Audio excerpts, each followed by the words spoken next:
de mostrar a conexão, classificação de supersimetrias e teoria de grafos.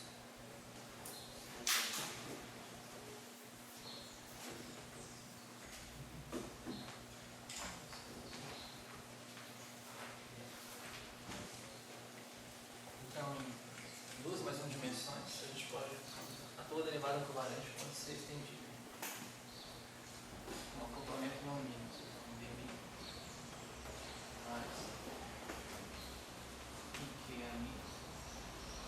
Daí aqui, isso aqui é o normal, que é a carga elétrica. Vou colocar um IG efetivo Mi. Vou colocar aqui, né, o que é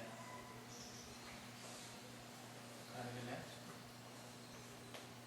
E o teu G será interpretado mais adiante como momento de pau.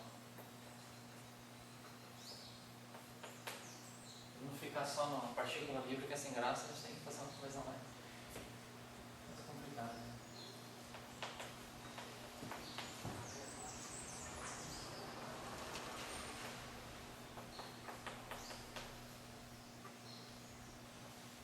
Então, esse é efetivity. Ele é o usual do F mínimo. O Epsilon tem 3 Is. MK. MK.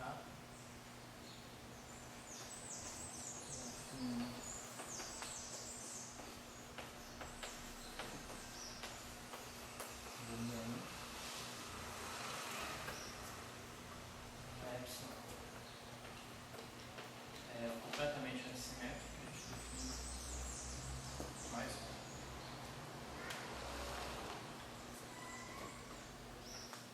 Tensor assimétrico IJ. E o Epsilon será IJ. A gente define os vetores espaciais típicos. Somente I, como sendo IJ.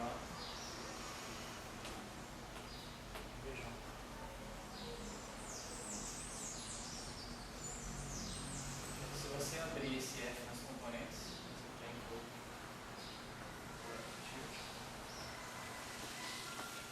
igual menos o campo magnético em 3 dimensões de espaço temporais, então o campo magnético ele é um escalar. A componente é menos complemento, componente Y e X.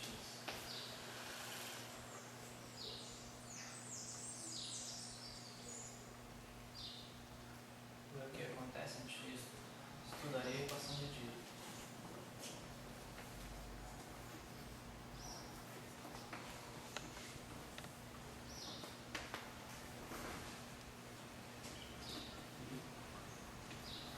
Com um acoplamento não único.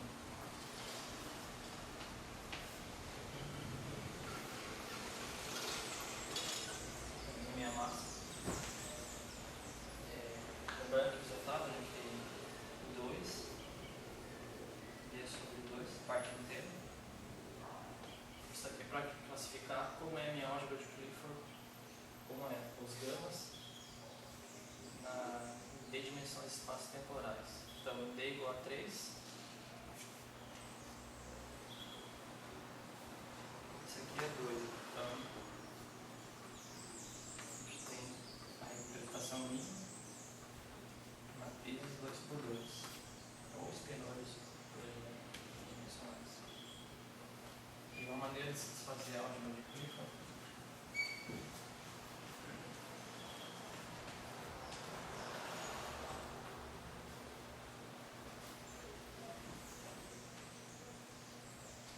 é você tomar essa combinação aqui. Sigma 0, sigma Z, sigma 1. Então, só colocar aqui na minha também. Tem diagonal. Menos 1. Menos 1. E sigma X.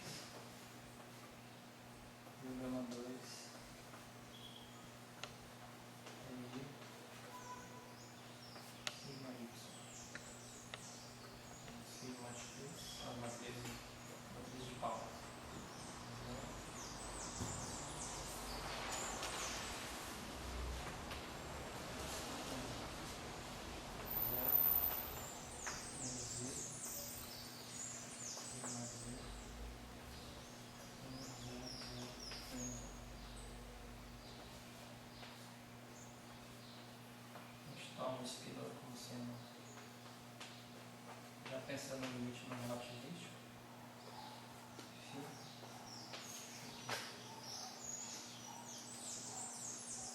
Daí qual que é a ideia? A gente ia substituir esses gama zeros aqui, dmi aqui,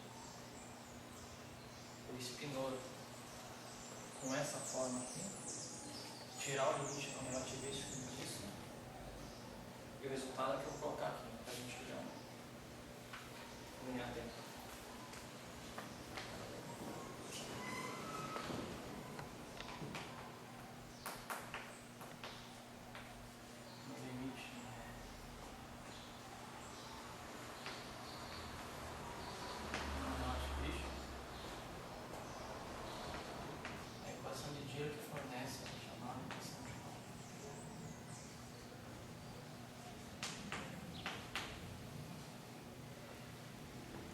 Você obtém que você consegue eliminar o campo aqui e fica só uma equação por fim. Resultado aí.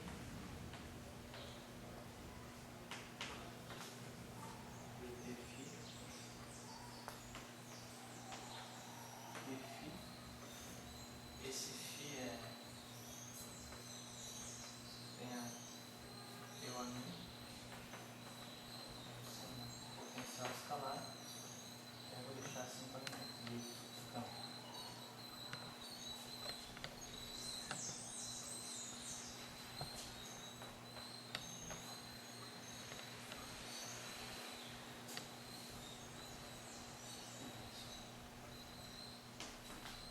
Menos GB mais I menos QA mais G X. Deixa eu ver, né? Esse assim, deixa eu ver aqui.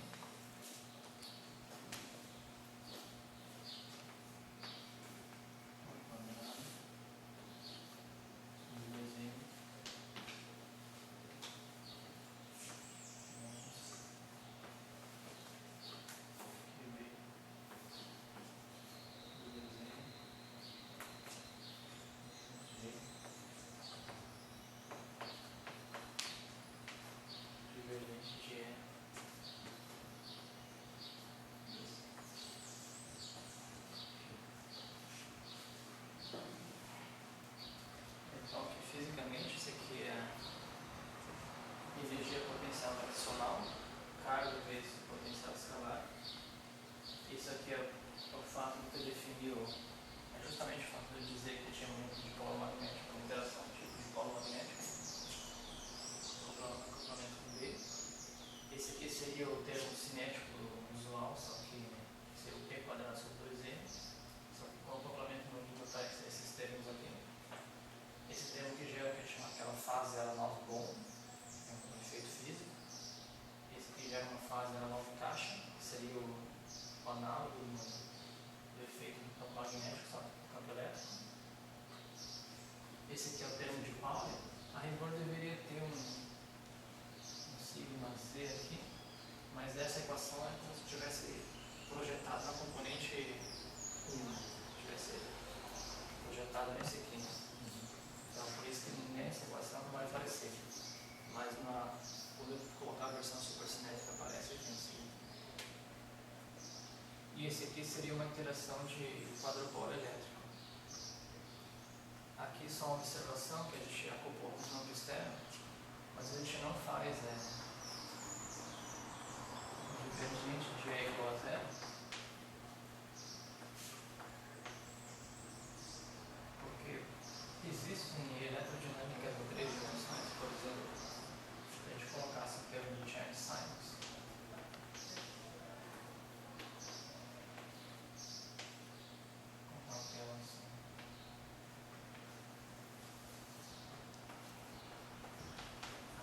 Esse M aqui é um parâmetro seria diferente desse. Eu coloquei M grande aqui para diferenciar. Essa equação aqui seria uma coisa do tipo M e N, tem uns fatores aqui. Então, dependendo da eletrodinâmica que você coloca, esse aqui é no mu, ele poderia ter um efeito. Eu deixo em aberto.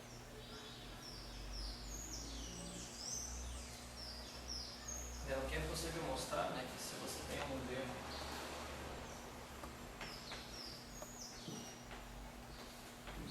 uma supersimetria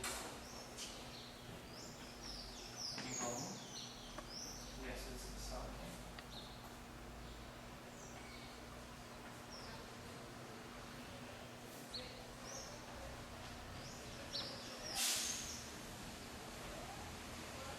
Aqui o termo cinético, que é o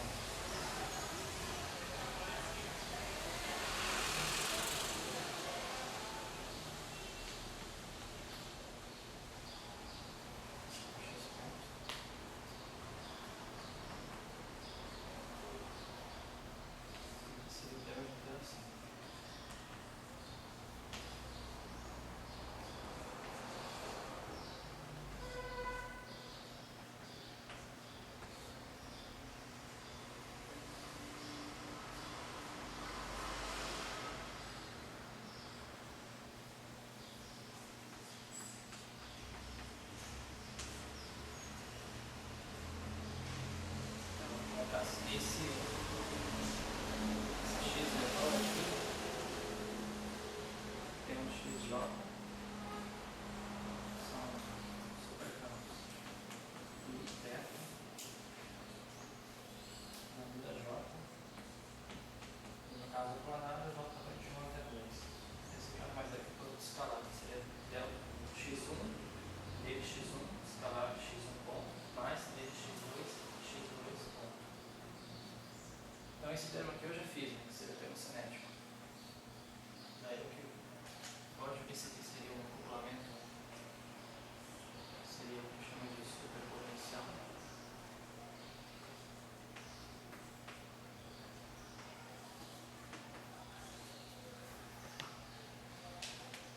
A prescrição que a gente coloca é a seguinte: esse é esse x é igual ao lado de x, ou seja, esse aqui, menos g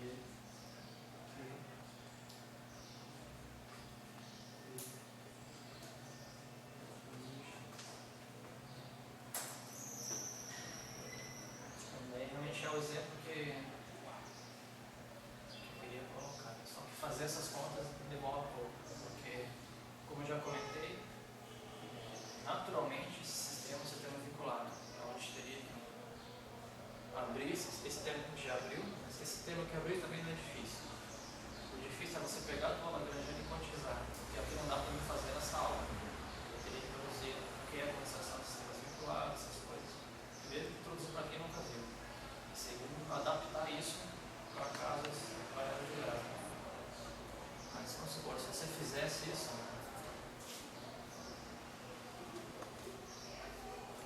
você ia obter exatamente esse resultado.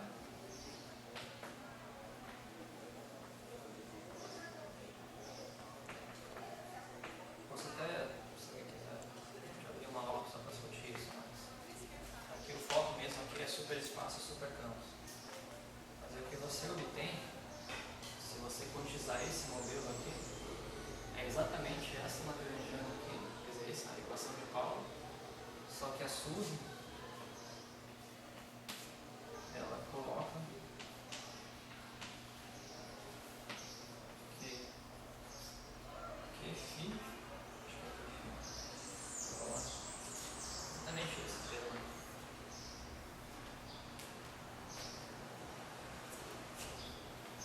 Que φ igual a GB. E outro resultado não trivial é que esses lambdas novas aqui,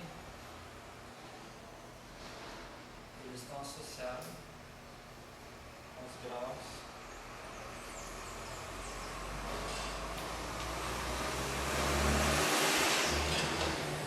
de liberdade de estudo.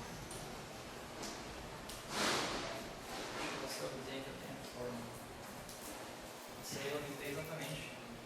Parece um sigma Z aqui. Está projetado. E aqui um sigma Z. seja, esses lambdas aqui, eles vão estar associados às matrizes de Pauli. Então, você vai quantizar um sistema. Qual que é aquela ideia? Variáveis bosônicas, você associa aos comutadores. Variáveis fermiônicas aos anticomutadores. Então, você observa que o que aparece na Lagrangiana, o lambda J tem isso impede que seja alguma coisa proporcional às matrizes de Pauli. É isso que a gente diz, que na mecânica, o que seriam os seus parceiros fermiônicos, eles são associados aos graus de liberdade de spin. Então eles não aparecem mais aqui, eles aparecem o spin. Daí a ideia que eu queria colocar para vocês é mais aquilo que o Léo falou. Será que a gente precisa, para observar SUS e observar parceiros? Não necessariamente. A SUS ela pode se manifestar de outras maneiras. Por exemplo, ela pode impor relações de dispersão, e nesse modelo que eu estou colocando, ela coloca esse vínculo aqui, né, que é φ igual a GB. Então, interações, se você observa no sistema alguma coisa que viola isso, a supersimetria foi quebrada.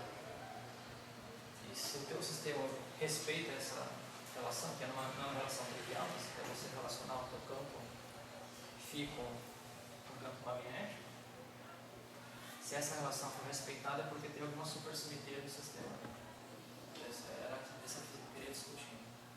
Um exemplo simples, não é simples quantizar isso, mas usar um resultado, é dizer, por a supersimetria, não, os parceiros não estão aqui para ver, né? Mas você está tendo relações aqui. Isso aqui é física, relação que restringe a interação. Esse seria um exemplo não trivial, assim, tipo.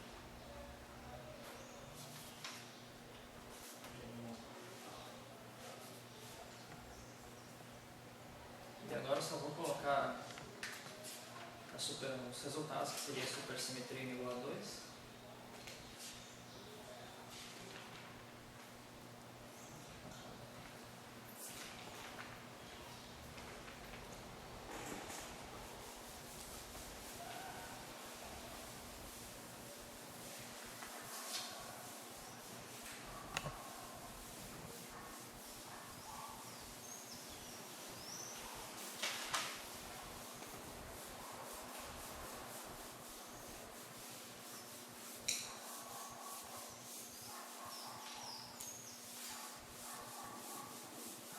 Interessante que, se você buscar os artigos históricos, naquela época e saber o que era o spin, o pessoal ia muito na discussão de mecânica pseudoclássica para tentar entender o spin.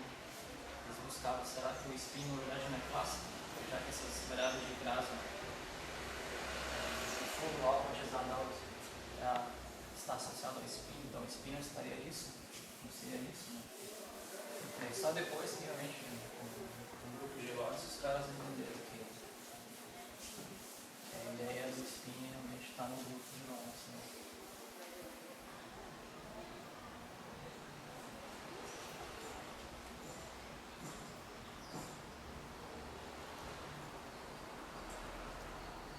Mais recentemente também teve uns trabalhos.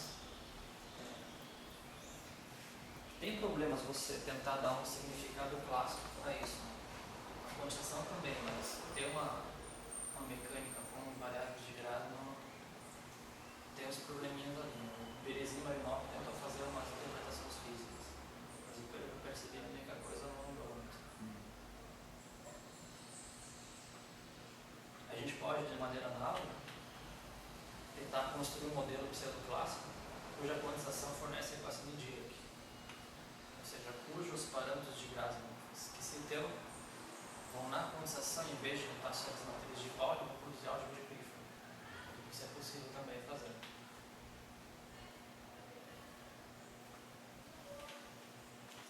E também estudar o que seria uma supergravidade em uma dimensão.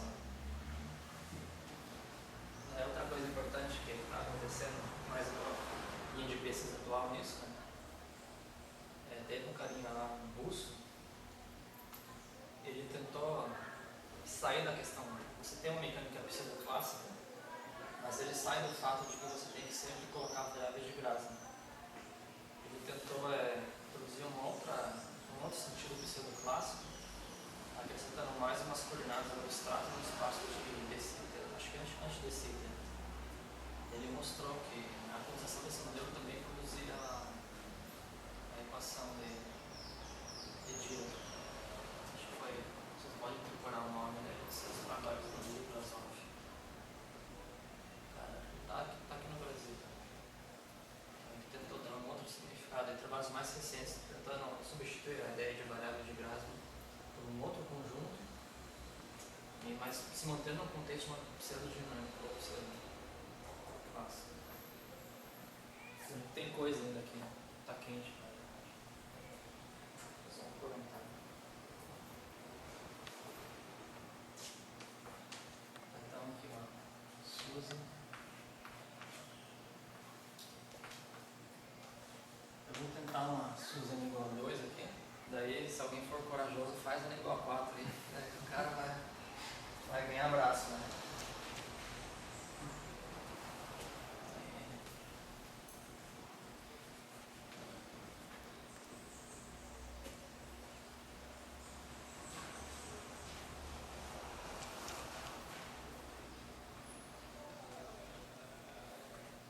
Normalmente se trabalha com cargas e paros de Grassmann complexos.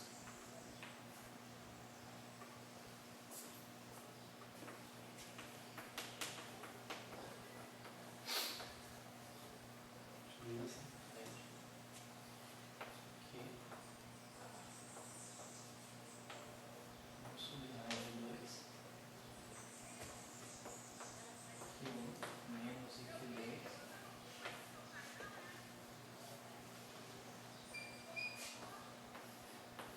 E aqui também. Q1. Aqui acho que é mais. Menos e Q2. Aqui tem mais de 2. Só uma primeira observação, que isso aqui é uma anotação. Não é o conjugado de giro. Estou dizendo porque o barrado mesmo é equivalente ao conjugado. É que o pessoal costuma usar essa notação aqui para seguir com o barrado significando complexo. Só não é conjugado de giro.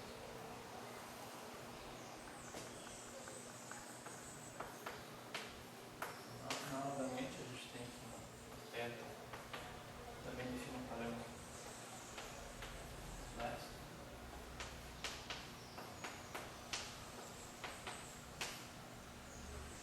E o θ maior.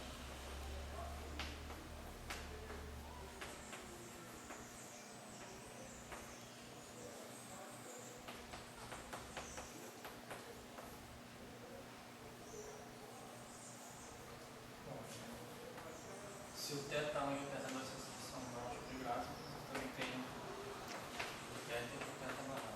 Quadrado. E eles também de comum.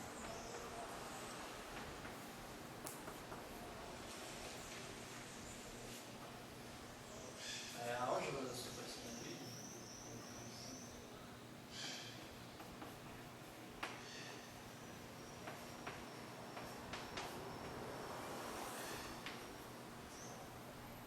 Tem três relações.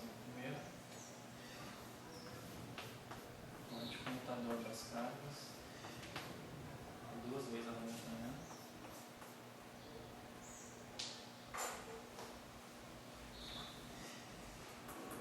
Segundo, como sempre, as cargas de estudos comuns com a hamiltoniana.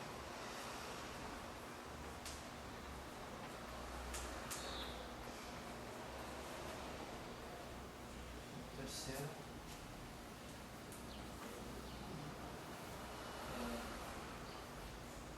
essa aqui não é trivial. Enquanto o computador delas é igual a zero.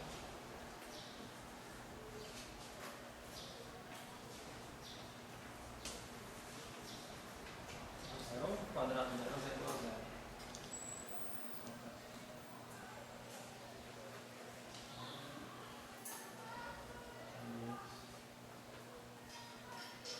Aqui barrado 2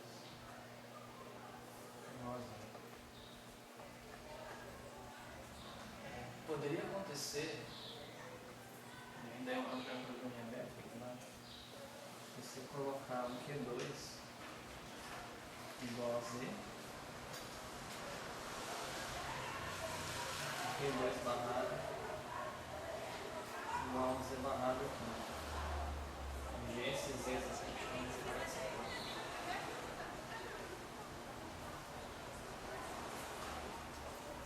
é um novo operador que você pode estender sua álgebra, mas existe algum problema de você tentar dar uma estrutura de luz para isso? Uma solução possível seria você acrescentar um parâmetro bosônico para esse Z, mas aí você sai da mecânica e vai para uma teoria de campo em mais um. Agora, a mecânica quântica de carga central, ela tem uns probleminhas assim que ainda não, eu acredito que não está resolvido, inclusive. Alguns tentaram, mas eu não, acho que tem coisa ali que não está legal.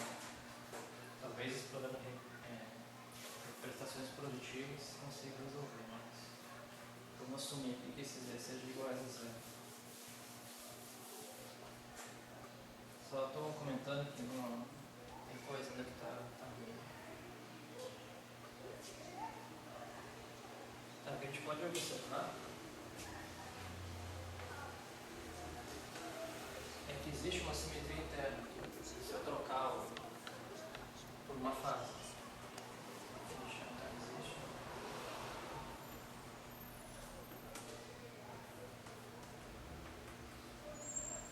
uma simetria interna. E eu fazer o que? Uma fase. Aí eu vou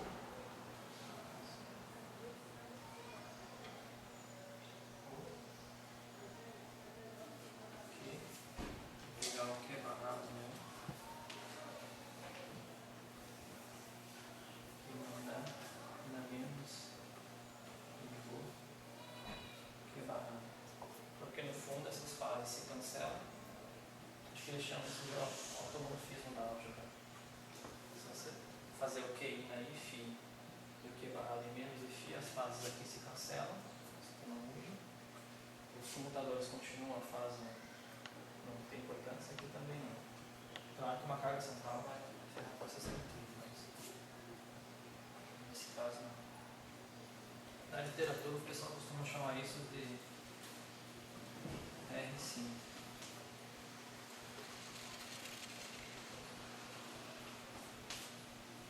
E aí você pode, porque eles introduzem um novo operador de carga central. Um outro operador R, a mais essa álgebra que gera essas coisas ali. Por isso chamam de R, operador R. Mas a gente não vai introduzir esse operador, só estou dizendo que existe essa simetria. Na questão da mecânica, eu não vi muito explorar fisicamente o que isso poderia acontecer. Talvez a teoria de campo ela possa ter uma opinião melhor do papel dessa emissão.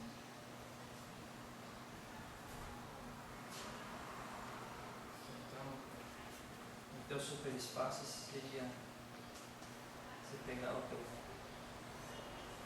T teta barrado e também trocar por uma fase.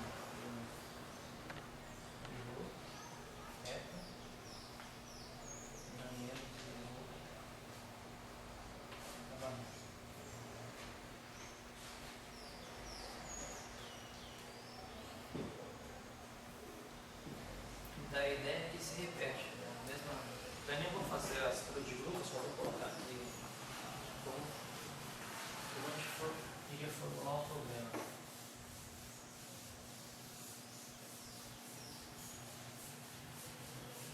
O importante de uma supersimetria em igual a 2 é que você tem outras possibilidades de definir supercampos. Aí em igual 1 é meio restrito, assim, só tinha aquele x lá, ou claro, outro y fermiônico. Mas com n igual a 2 você tem mais possibilidades.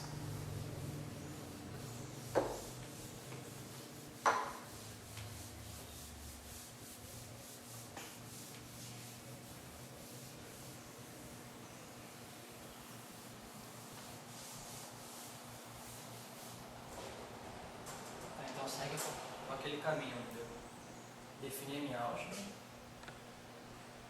que só tem esse gerador conjunto, né?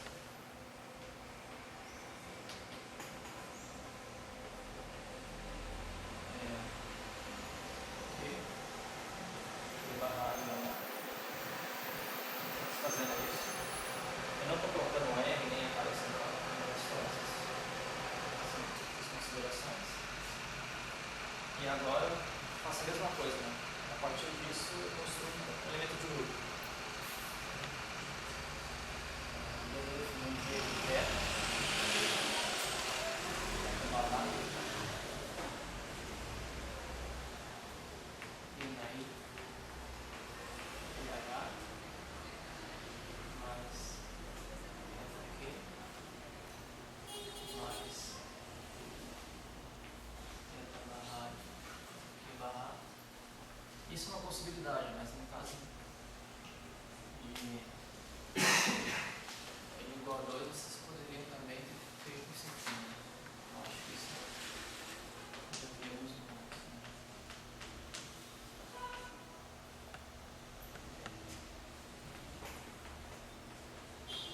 Aqui sim você pode colocar um favorito. Mas daí você troca o sinal. Barrado que é barrado. Quando você conjugar esse vai nesse, tem uma troca. Então, são duas possibilidades.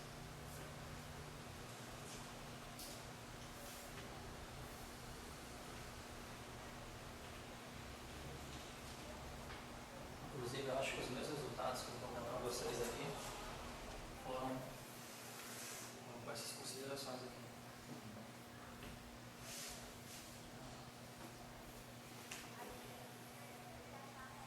Já vi o que a gente vai fazer, né? É a mesma ideia, né? A minha composição é essa mesmo.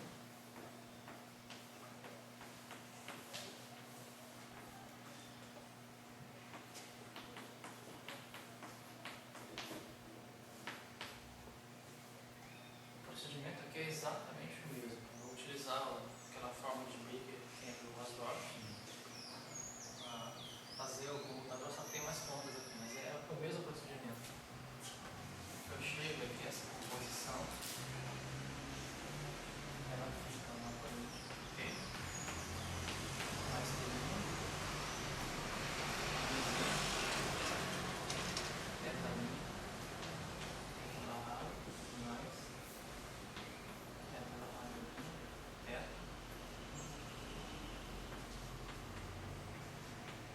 T mais T1 θ barrado mais θ barrado. Essa seria a lei de composição. Essa combinação aqui também é real.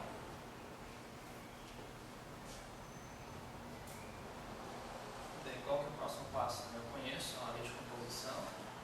Ela já me diz como as transformações de Sousa são interpretadas como translações do superespaço. Ou seja, ela pega o meu T e manda nisso. O meu θ manda nisso aqui. E o θ barrado nisso. Então, aqui eu já identifiquei as minhas translações. O próximo passo seria eu fazer esse T' sem infinitesimal, não é sem infinitesimal,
braço já está entrando, né?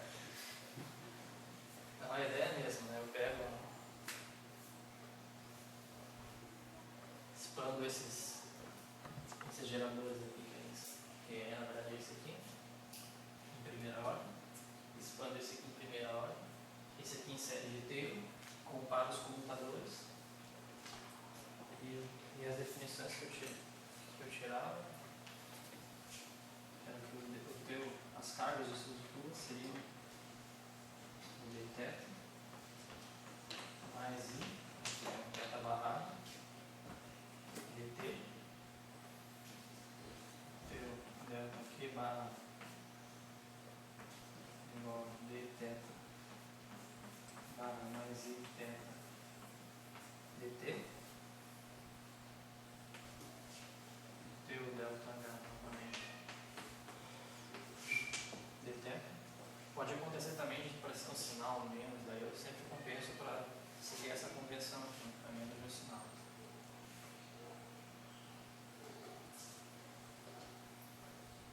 Pode mostrar que o teu delta aqui satisfaz essa álgebra aqui. Aqui.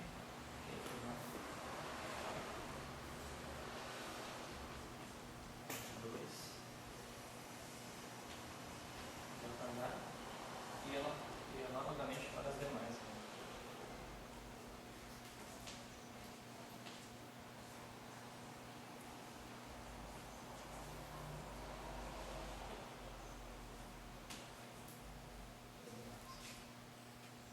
Então isso, eu novamente escolhi a lei de composição pela esquerda.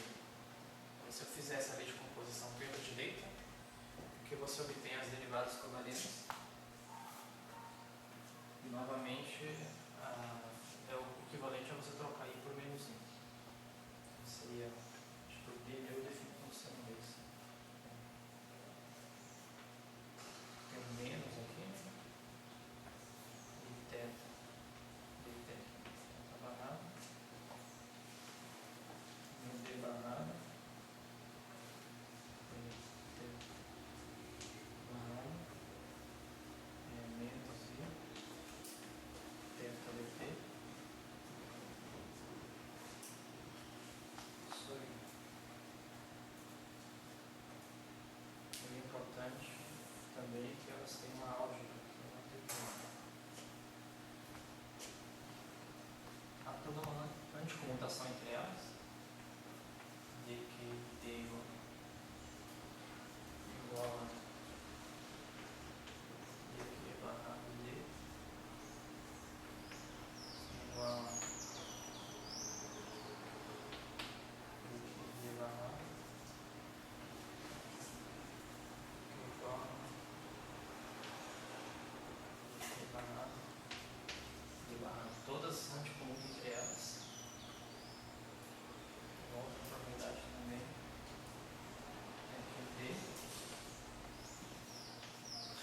barrado tem um sinalzinho, parece.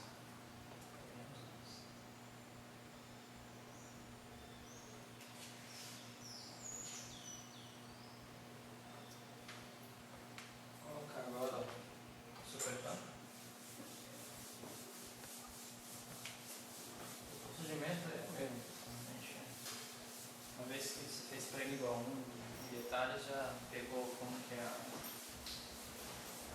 a ideia para ele igual a 2. Na teoria de campo também é a mesma coisa, só que a gente só vai ter utilizar outras propriedades, espinões demais. Né?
aproximações ao componente. Aproximação x seria o teu alfa delta de q mais alfa barrado delta de q barrado. E você compara, né, pelo delta de x seria o delta de x mais i teta psi mais i teta barrado psi barrado mais teta barrado coeficiente de psi, tá? E por outro lado, desse termo aqui, a gente teria alfa sinal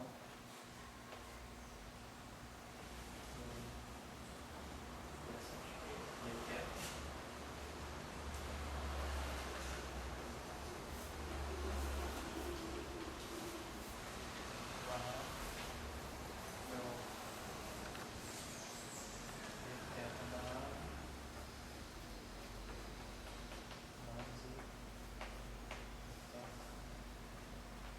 isso aqui atuando no x.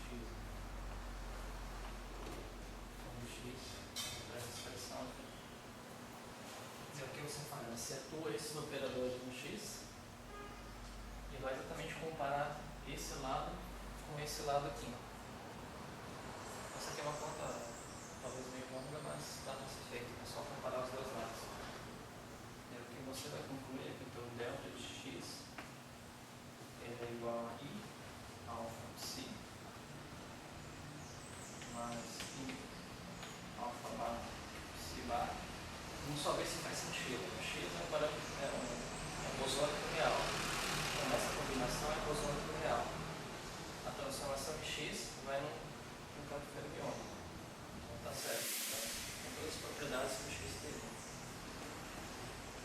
Teu psi, a transformação do psi, ela tem que ir num campo bosônico, mas respeitando a natureza dele. Se ele é psi, vai ter que ter uma constante alfa aqui. A questão é só acertar isso. Seria o alfa x ponto menos, e aqui um termo não trivial, que é o alfa barrado de lambda. Então, novamente, eu tenho fêmea de um lado, do outro lado eu tenho fêmea. Só que aqui aparecem os parâmetros fermiônicos e os campos bosônicos.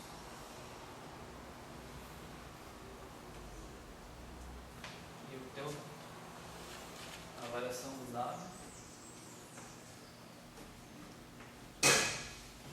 ela é uma derivada total.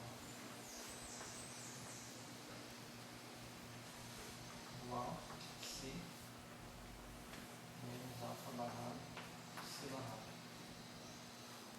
E aí isso aqui que é importante, a gente ter uma ação invariante, porque aquela ideia é uma ação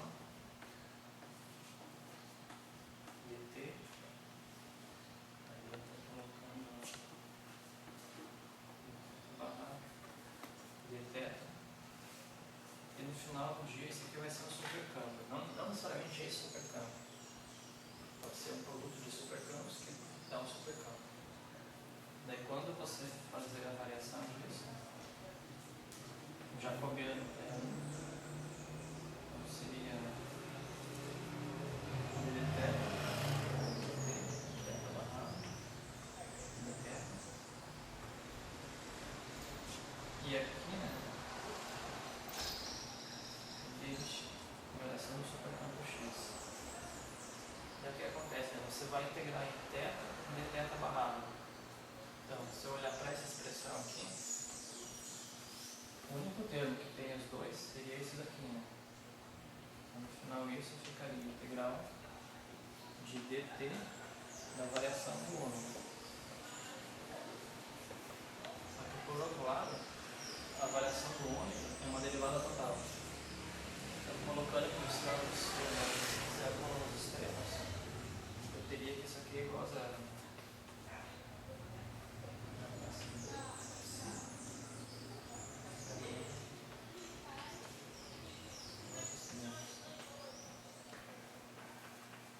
Então, como acontecer anteriormente, para formular uma ação em termos de supercampo, automaticamente está garantido a invariância da ação. Imagina o pessoal que faz na merge lá o Grigov, né? Os caras não conseguem formular. Você não consegue formular supersimetria em termos de supercampos, né? Os caras têm que trabalhar com. Estava conversando com o pessoal, trabalhar com componentes, né? E os caras tinham que verificar explicitamente que a ação é suas invariante, né? Então é uma conta mais enjoada. Então é mais ou menos esse. Daqui eu vou deixar só uma tarefa aqui. Eu ia fazer isso aqui explicitamente feito, mas eu acho que não vai ter tempo para fazer todas as discussões. Como eu já fiz alguns exemplos, pelo menos um exemplo, a partir do livro, a gente já pegaram a ideia. Que é um modelo simples de vocês. Pega o meio de x.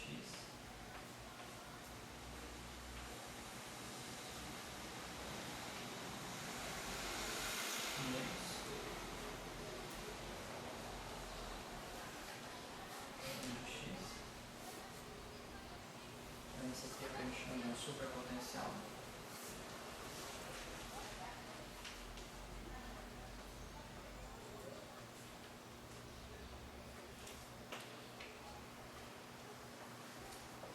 Então a ideia é vocês, esse supercampo X, é esse aqui que eu coloquei aqui.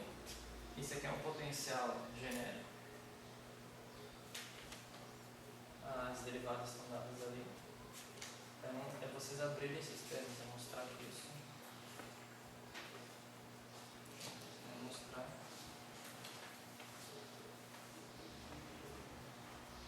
Até para pegar um certo. Mas é bom trabalhar num exemplo para ver se você não está calculando corretamente essas multiplicações, ver se quando ganha o sinal na prova, essas coisas. Vou mostrar que tudo aqui na região final. Termo cinético usual.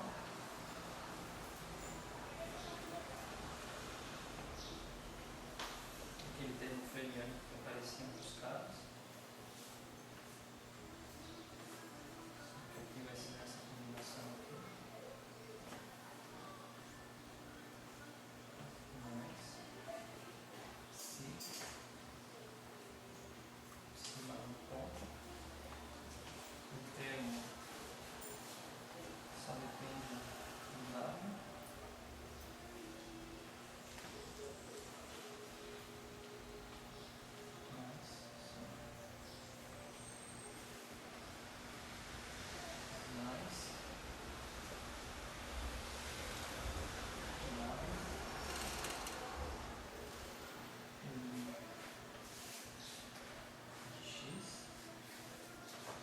Esse linha é a derivada com relação a x. E se barrado e duas linhas de x. Então, qual que é a primeira conclusão que a gente olha para isso? A gente naturalmente vê o termo cinético fermiônico, o bosônico, o termo cinético fermiônico. E aqui, ó, o que chama a atenção é que esse W, que estava aqui, essa componente aqui, ele não tem dinâmica, né? Ele não tem nenhuma derivada de W aqui. Então, é o que a gente chama de campo auxiliar.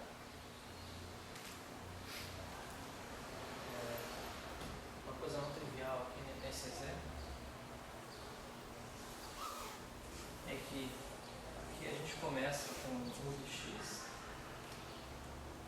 e aqui a gente está terminando com 1 de x aqui. Então, o que você vai ter que fazer é o seguinte, né? Você tem 1 de x teu, você vai encarar ele como sendo x não, como sendo 1 de x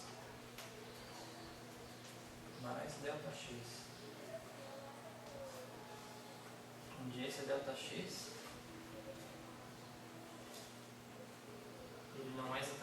esse daqui, né?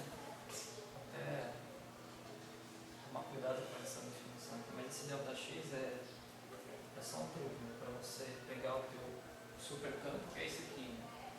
Você vai interpretar isso como sendo uma perturbação.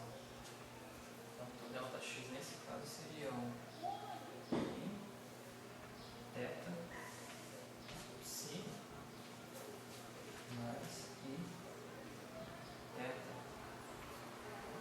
barrado, Psi barrado, mais θ barrado, dado.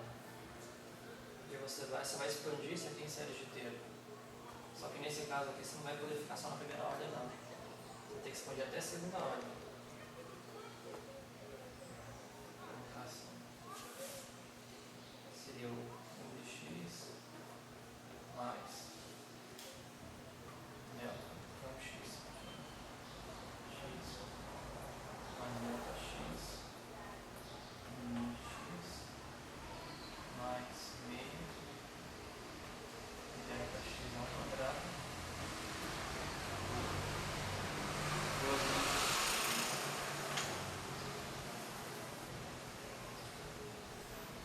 eu acho que acho não. Até a segunda ordem é suficiente. A partir da segunda ordem já o fato de ter tetas aqui vai começar a zerar tudo. Então você exatamente colocar isso aqui expandindo. E justamente são esses termos que só contribuem. Né? Em linha aparece um dado e no duas linhas aparece o psi barrado. Esse termo aqui é o termo que vem desse termo cinético usual. E isso daqui carrega esses dois termos. Né? Você poderia, se quisesse também, então essa Lagrangiana aqui é uma Lagrangiana que em componentes exibe uma supersimetria n igual a 2. Uma outra possibilidade é você utilizar as equações de movimento do dado para eliminar. Você elimina no campo auxiliar em termos dos vetores. Na verdade, eu falo campo, mas é um pouco de linguagem. Então seria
derivadas do W é justamente o W em termos do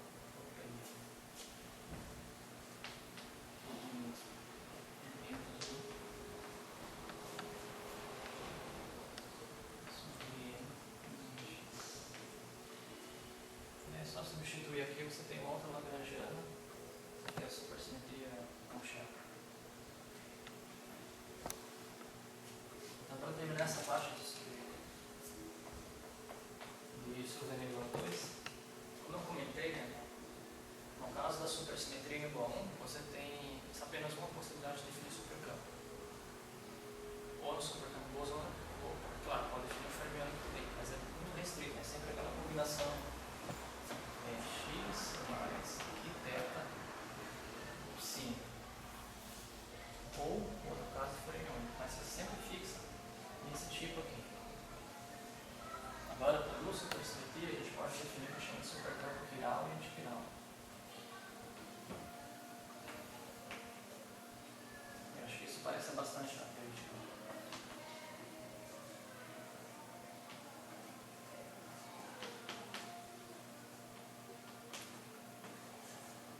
Antiviral. eles são definidos de tal maneira através desses vínculos aqui. Você pega o quiral, eu não lembro, o quiral é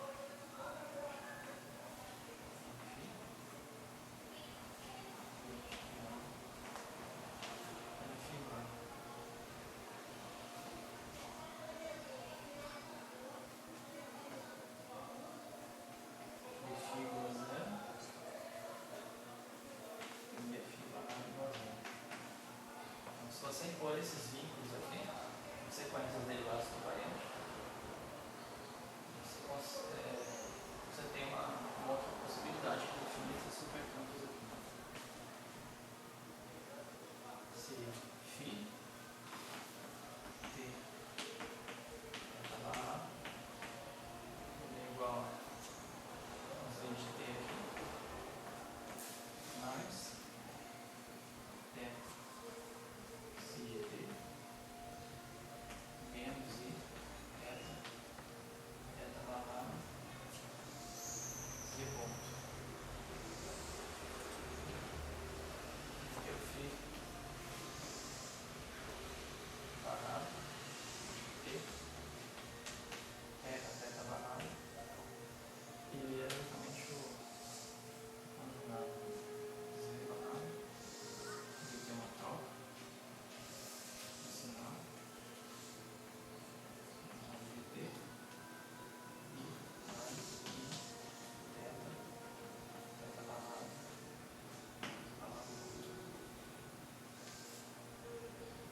claro que esse aqui são, ao contrário do campo da quadra, esse aqui são supercampos complexos.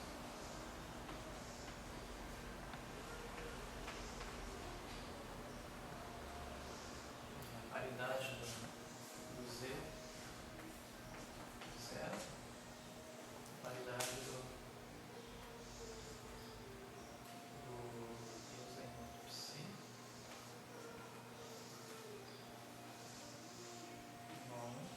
Paridade separado igual a 1 também.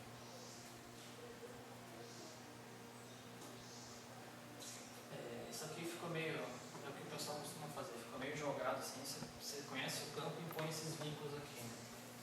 Se vocês quisessem de maneira construtiva, como eu fiz no começo da aula, esse campo aqui, ele está associado a você tomar o seguinte elemento de grupo. G, vou colocar um aqui, delta barrado, e aí, TH, mais θ aqui. Agora observa, eu vou te retirar o termo da exponencial, vou colocar numa outra exponencial. E aí,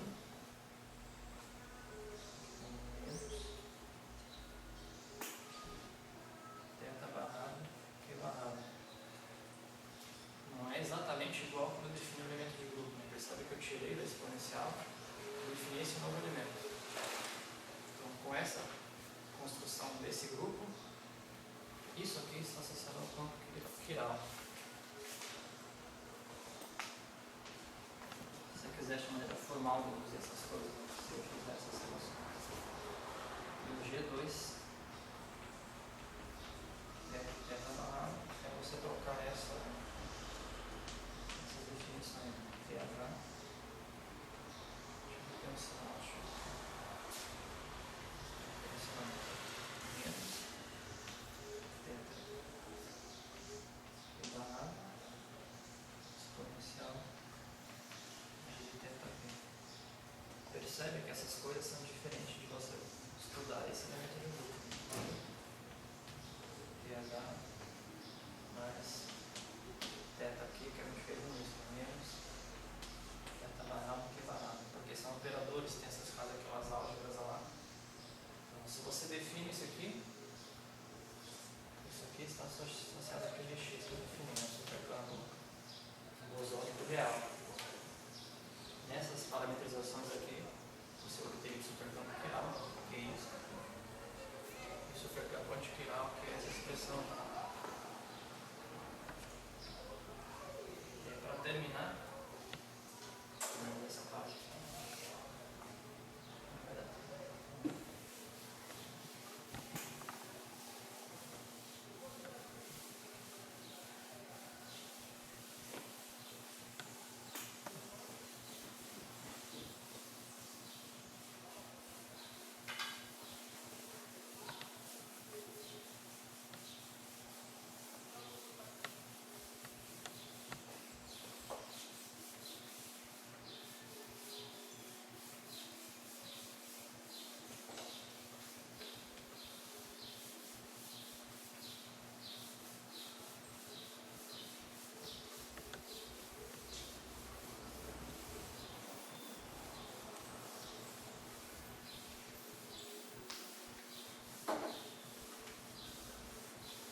separar as coisas em termos de superplano quiral e antiquiral.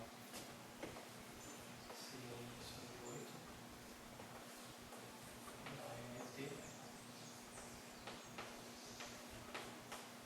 T barrado, D, Φ barrado. Então aqui é o D atuando de Φ barrado. Então isso aqui não necessariamente é nulo, na verdade não é nulo. E um D atuando de D barrado, atuando de Φ.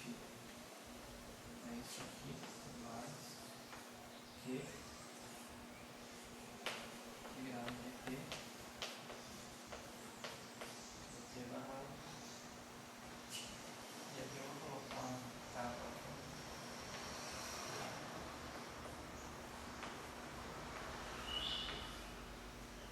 Qualquer complicação, esse aqui é um que chama um superpotencial.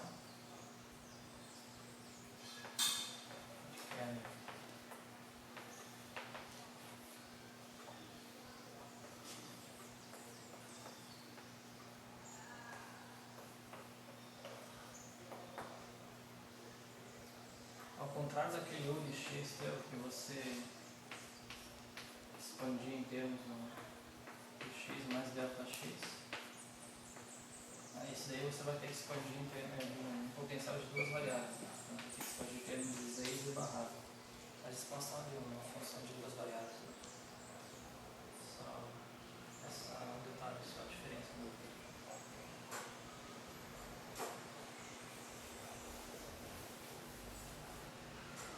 E o resultado é que, se você reconhecer esse cara,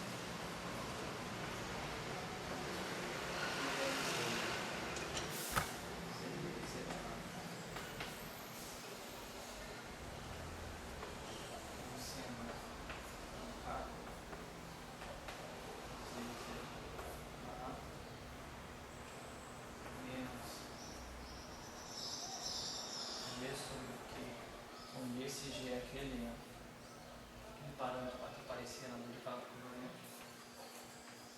Acho que no livro dele. Acho que é mais aqui. É menos, né? Eu tinha um menos um G aqui, efetivo.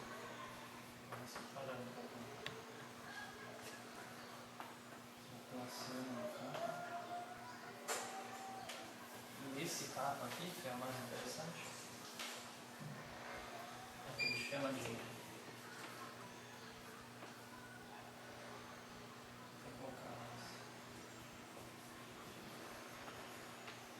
pré-potencial. Vamos fazer isso por pedaço. O teu A, ele é gerado por B, K, I, J, e o J de capa. E tendo o A, a gente gera o campo magnético. Aqui eu estou em 2 menos um D. Aquele caso anterior.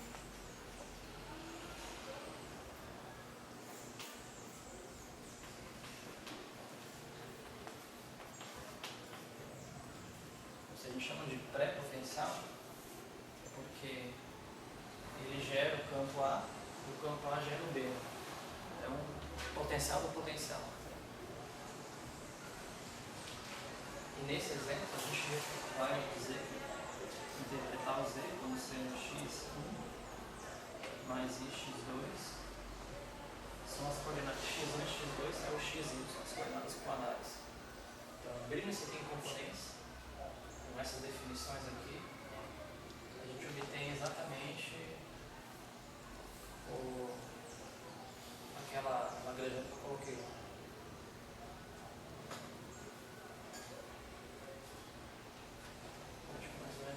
Tem uma outra possibilidade. Esse aqui é um caso simples, mas eu poderia colocar aqui uma função g de φ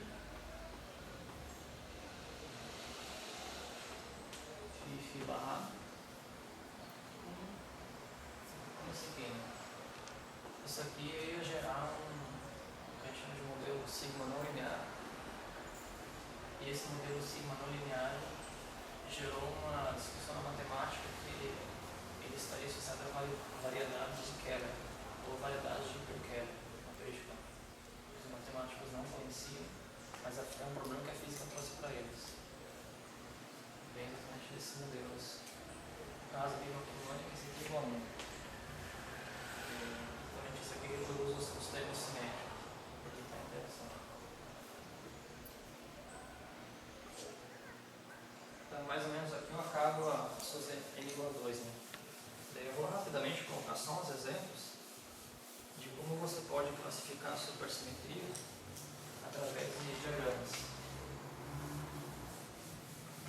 ou gráficos.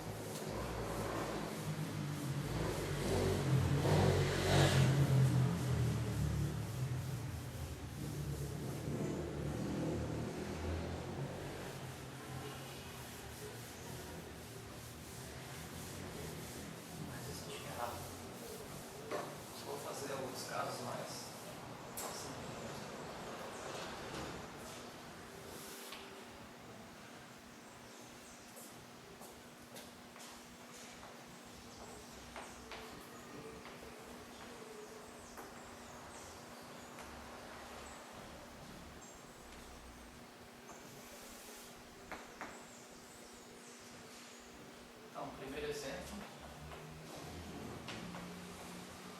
só para deixar claro aqui,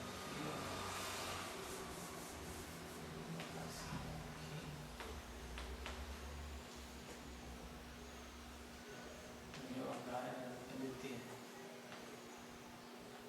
não tem mil. E eu também estou utilizando, não vou utilizar a notação dela para cá, essas coisas.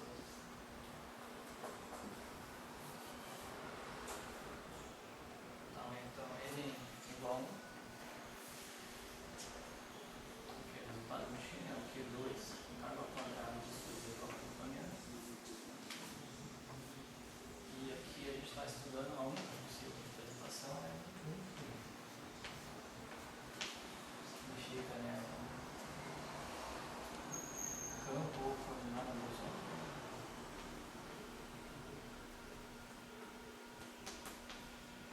E um fermião.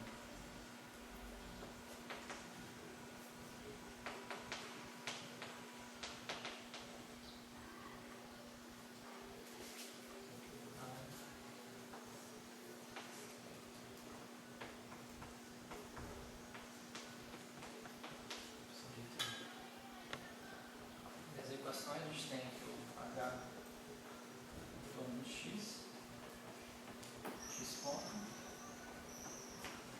Q em torno de X é o Y, o H em torno de Y, Y ponto, e o Q em torno de Y, se eu atuo aqui, aqui tem que ser X ponto.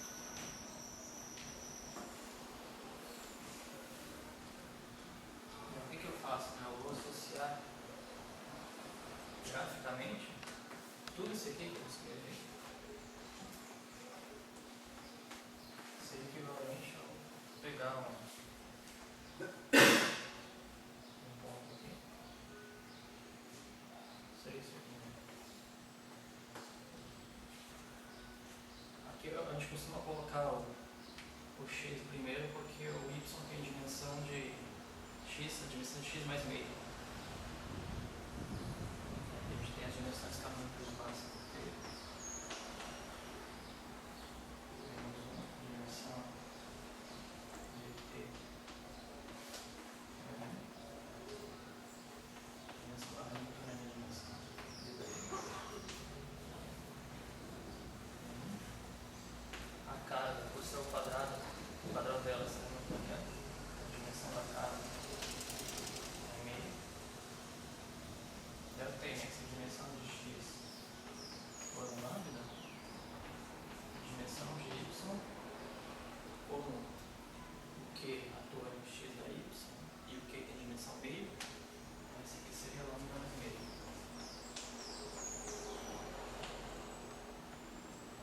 Então, por isso a gente costuma colocar o tem dimensão totalmente de massa maior. Assim. Talvez cada indica, só um negócio ali. Mas a coisa começa a complicar, por exemplo, se você fosse para ele igual a 2, ainda até simples os casos possíveis. Ou seja, 2 campos fermiônicos, 2 campos bosônicos. Vou precisar de um disco. Então o que eu vou fazer? Eu vou associar o amarelo. Dá para ver bem que é amarelo, tá? Com a carga aqui 1, o branco, com a carga aqui 2. Claro, aqui eu tenho que 1 quadrado, aqui é carga 0.